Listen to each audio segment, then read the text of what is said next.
दोस्तों, पेश है मुंशी प्रेमचंद की एक कहानी, पुत्र प्रेम। बाबू चैतन्य दास ने अर्थशास्त्र खूब पढ़ा था और केवल पढ़ा ही नहीं था, उसका यथायोग्य व्यवहार भी वो करते थे। वो वकील थे। 2-3 गांवों में उनकी जमींदारी भी थी।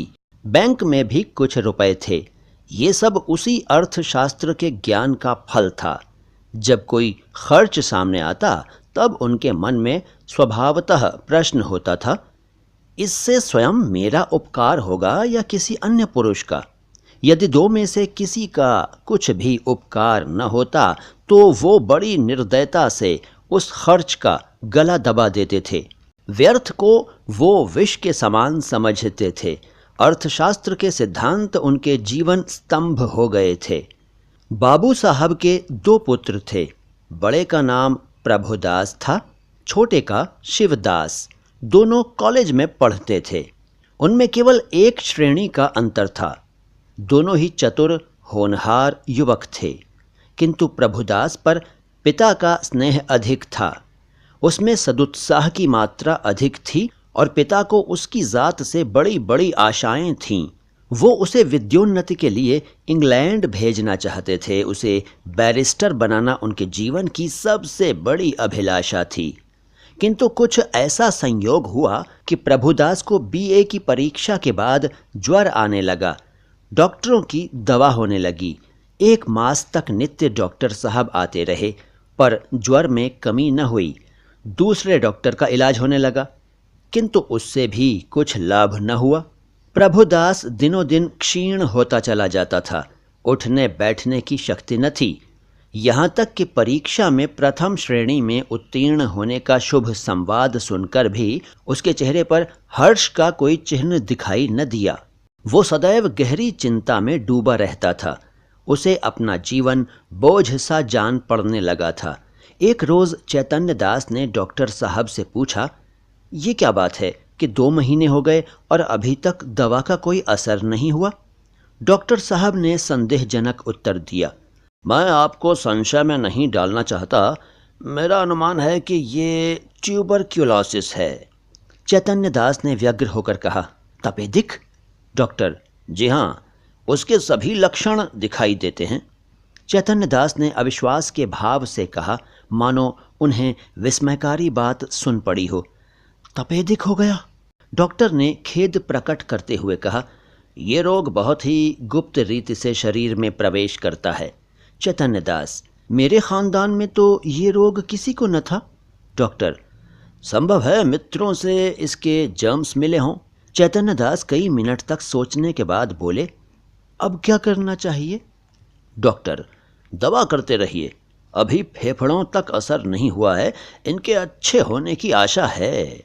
चैतन्य दास, आपके विचार में कब तक दवा का असर होगा? डॉक्टर, निश्चय पूर्वक नहीं कह सकता, लेकिन 3-4 महीनों में वो स्वस्थ हो जाएंगे। जाड़ों में इस रोग का जोर कम हो जाया करता है। चैतन्य दास, अच्छे हो जाने पर ये पढ़ने में परिश्रम कर सकेंगे? डॉक्टर, मानसिक परिश्रम के योग्य तो ये शायद ही हो सकें। चैतन्य दास, किसी सैनिटोरियम में भेज दूं तो कैसा हो? डॉक्टर, बहुत ही उत्तम। चैतन्य दास, तब ये पूर्ण रीति से स्वस्थ हो जाएंगे? डॉक्टर, हो सकते हैं, लेकिन इस रोग को दबाए रखने के लिए इनका मानसिक परिश्रम से बचना ही अच्छा है। चैतन्य दास नैराश्य भाव से बोले, तब तो इनका जीवन ही नष्ट हो गया। गर्मी बीत गई, बरसात के दिन आए। प्रभुदास की दशा दिनों दिन बिगड़ती गई। वो पड़े पड़े बहुधा इस रोग पर की गई बड़े बड़े डॉक्टरों की व्याख्याएं पढ़ा करता था।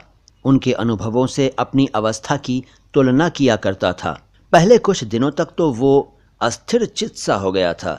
2-4 दिन भी दशा संभली रहती तो पुस्तकें देखने लगता और विलायत यात्रा की चर्चा करता। 2-4 दिन भी ज्वर का प्रकोप बढ़ जाता तो जीवन से निराश हो जाता। किंतु कई मास के पश्चात जब उसे विश्वास हो गया कि इस रोग से मुक्त होना कठिन है, तब उसने जीवन की भी चिंता छोड़ दी।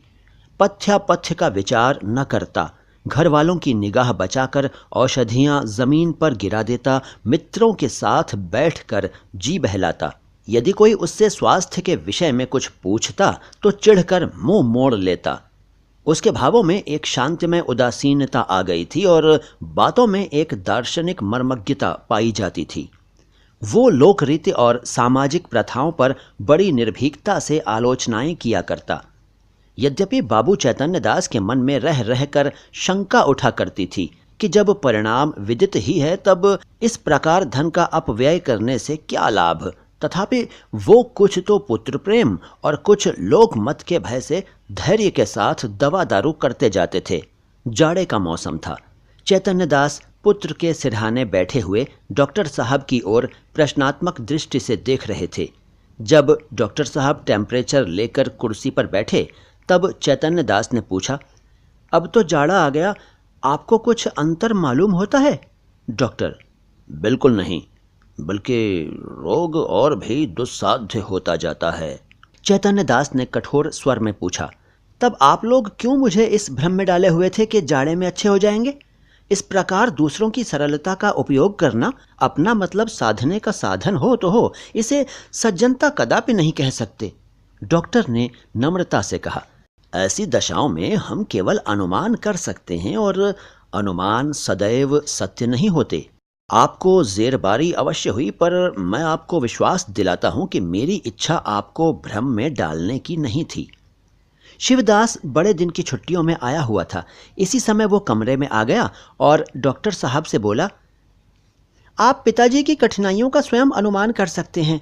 अगर उनकी बात नागवार लगी तो उन्हें क्षमा कीजिएगा। चैतन्य दास ने छोटे पुत्र की ओर वात्सल्य की दृष्टि से देखकर कहा, तुम्हें यहाँ आने की क्या जरूरत थी? मैं तुमसे कितनी बार कह चुका हूं कि यहाँ मत आया करो, लेकिन तुमको सब्र ही नहीं होता।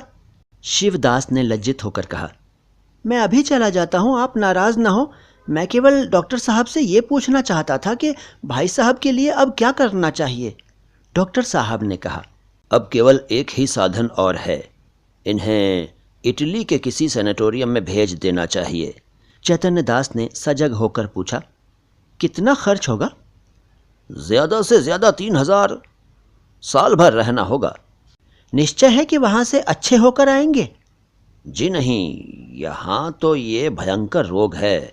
साधारण बीमारियों में भी कोई बात निश्चित रूप से नहीं कही जा सकती। इतना खर्च करने पर भी वहां से ज्यों के त्यों लौट आए तो ईश्वर की इच्छा। आपको ये तस्कीन हो जाएगी कि इनके लिए मैं जो कुछ कर सकता था कर दिया। आधी रात तक घर में प्रभुदास को इटली भेजने के प्रस्ताव पर वाद विवाद होता रहा। चैतन्य दास का कथन था कि एक संदिग्ध फल के लिए 3000 का खर्च उठाना बुद्धिमत्ता के प्रतिकूल है। शिवदास उनसे सहमत था, किंतु उसकी माता इस प्रस्ताव का बड़ी दृढ़ता के साथ विरोध कर रही थी। अंत में माता की धिक्कारों का ये फल हुआ कि शिवदास लज्जित होकर उसके पक्ष में हो गया। बाबू साहब अकेले रह गए। तपेश्वरी ने तर्क से काम लिया, पति के सद्भावों को प्रज्वलित करने की चेष्टा की, धन की नश्वरता की लोकोक्तियां कहीं। इन शस्त्रों से विजय लाभ न हुआ तो अश्रु वर्षा करने लगी। बाबू साहब जल बिंदुओं के इस प्रहार के सामने न ठहर सके। इन शब्दों में हार स्वीकार की। अच्छा भाई, रो मत, जो कुछ कहती हो वही होगा। तपेश्वरी, तो कब? रुपए हाथ में आने दो। तो ये क्यों नहीं कहते कि भेजना ही नहीं चाहते? भेजना चाहता हूं, किंतु अभी हाथ खाली हैं। क्या तुम नहीं जानती? बैंक में तो रुपए हैं, जायदाद तो है। 2-3 हजार का प्रबंध करना ऐसा क्या मुश्किल है? चैतन्य दास ने पत्नी को ऐसी दृष्टि से देखा मानो उसे खा जाएंगे, और एक क्षण के बाद बोले, बिल्कुल बच्चों की सी बातें करती हो। इटली में कोई संजीवनी नहीं रखी हुई है जो तुरंत चमत्कार दिखाएगी। जब वहां भी केवल प्रारब्ध ही की परीक्षा करनी है तो सावधानी से कर लेंगे। पूर्व पुरुषों की संचित जायदाद और रखे हुए रुपए मैं अनिश्चित हित की आशा पर बलिदान नहीं कर सकता। तपेश्वरी ने डरते डरते कहा, आखिर आधा हिस्सा तो प्रभुदास का भी है। बाबू साहब तिरस्कार करते हुए बोले, आधा नहीं, उसको मैं अपना सर्वस्व दे देता जब उससे कुछ आशा होती। वो खानदान की मर्यादा और ऐश्वर्य बढ़ाता और इस लगाए हुए धन के फलस्वरूप कुछ कर दिखाता। मैं केवल भावुकता के फेर में पड़कर धन का ह्रास नहीं कर सकता। तपेश्वरी अवाक रह गई। जीत कर भी उसकी हार हुई। इस प्रस्ताव के 6 महीने बाद शिवदास BA पास हो गया। बाबू चैतन्य दास ने अपनी जमींदारी के 2 आने बंधक रखकर कानून पढ़ने के निमित्त उसे इंग्लैंड भेजा। उसे बंबई तक खुद पहुंचाने गए। वहां से लौटे तो उनके अंतःकरण में सदिच्छाओं से परिमित लाभ होने की आशा थी। उनके लौटने के 1 सप्ताह पीछे अभागा प्रभुदास अपनी उच्च अभिलाषाओं को लिए हुए परलोक सिधारा। चैतन्य दास मणिकर्णिका घाट पर अपने संबंधियों के साथ बैठे चिता ज्वाला की ओर देख रहे थे। उनके नेत्रों से अश्रुधारा प्रवाहित हो रही थी। पुत्र प्रेम एक क्षण के लिए अर्थ सिद्धांत पर गालिब आ गया था।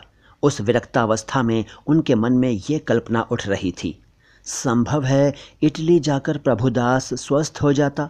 हाय, मैंने 3000 का मुंह देखा और पुत्र रत्न को हाथ से खो दिया।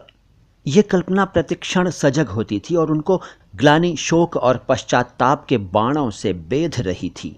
रह रहकर उनके दिल में वेदना की शूल सी उठती थी। उनके अंतर की ज्वाला उस चिता ज्वाला से कम दग्धकारिणी न थी। अकस्मात उनके कानों में शहनाइयों की आवाज़ आई। उन्होंने आंख ऊपर उठाई तो मनुष्यों का एक समूह एक अर्थी के साथ आता हुआ दिखाई दिया। वो सब के सब ढोल बजाते गाते पुष्प आदि की वर्षा करते चले आते थे। घाट पर पहुंचकर उन्होंने अर्थी उतारी और चिता बनाने लगे। उनमें से एक युवक आकर चैतन्य दास के पास खड़ा हो गया। बाबू साहब ने पूछा, किस मोहल्ले में रहते हो? युवक ने जवाब दिया, हमारा घर देहात में है। कल शाम को चले थे। ये हमारे बाप थे। हम लोग यहाँ कम आते हैं, पर दादा की अंतिम इच्छा थी कि हमें मणिकर्णिका घाट पर ले जाना। चैतन्य दास, ये सब आदमी तुम्हारे साथ हैं? युवक, हाँ, और लोग पीछे आ रहे हैं। कई 100 आदमी साथ आए हैं। यहाँ तक आने में सैकड़ों रुपए उठ गए, पर सोचता हूँ कि बूढ़े पिता की मुक्ति तो बन गई। धन और है किस लिए? चैतन्य दास, उन्हें क्या बीमारी थी? युवक ने बड़ी सरलता से कहा, मानो वो अपने किसी निजी संबंधी से बात कर रहा हो। बीमारी का किसी को कुछ पता नहीं चला। हरदम ज्वर चढ़ा रहता था। सूख कर कांटा हो गए थे। चित्रकूट, हरिद्वार, प्रयाग सभी स्थानों में ले लेकर घूमे। वैद्यों ने जो जो कहा, हमने किसी में कोई कसर नहीं छोड़ी। इतने में युवक का एक और साथी आ गया और बोला, साहब, मुंह देखा बात नहीं। नारायण लड़का दे तो ऐसा दे, इसने रुपयों को ठीक रे समझा। घर की सारी पूंजी पिता की दवा दारू में स्वाहा कर दी। थोड़ी सी जमीन तक बेच दी, पर काल बलि के सामने आदमी का क्या बस है। युवक ने गदगद स्वर से कहा, भैया, रुपया पैसा हाथ का मैल है। कहाँ आता है, कहाँ जाता है। मनुष्य नहीं मिलता। जिंदगानी है तो कमा खा लूँगा। पर मन में ये लालसा तो नहीं रह गई ना कि हाय, ये नहीं किया, उस वैद्य के पास नहीं गया, नहीं तो शायद बच जाते। हम तो कहते हैं कि कोई हमारा सारा घर द्वार लिखा ले, केवल दादा को एक बोल बुला दे। इसी माया मोह का नाम जिंदगानी है। नहीं तो इसमें क्या रखा है? धन से प्यारी जान, जान से प्यारा ईमान। बाबू साहब, आपसे सच कहता हूँ, अगर दादा के लिए अपने बस की कोई बात उठा रखता तो आज रोते न बनता। अपना ही चित्त अपने को धिक्कारता। नहीं तो मुझे इस घड़ी ऐसा जान पड़ता है कि मेरा उद्धार एक भारी ऋण से हो गया। उनकी आत्मा सुख और शांति से रहेगी तो मेरा सब तरह से कल्याण ही होगा। बाबू चैतन्य दास सिर झुकाए ये बातें सुन रहे थे। एक एक शब्द उनके दिल में शूल के समान चुभता था। इस उदारता के प्रकाश में उन्हें अपनी हृदयहीनता, अपनी आत्मशून्यता, अपनी भौतिकता अत्यंत भयंकर दिखाई देती थी। उनके चित्त पर इस घटना का कितना प्रभाव पड़ा, इसका अनुमान इसी बात से किया जा सकता है कि प्रभुदास के अंत्येष्टि संस्कार में उन्होंने हजारों रुपए खर्च कर डाले।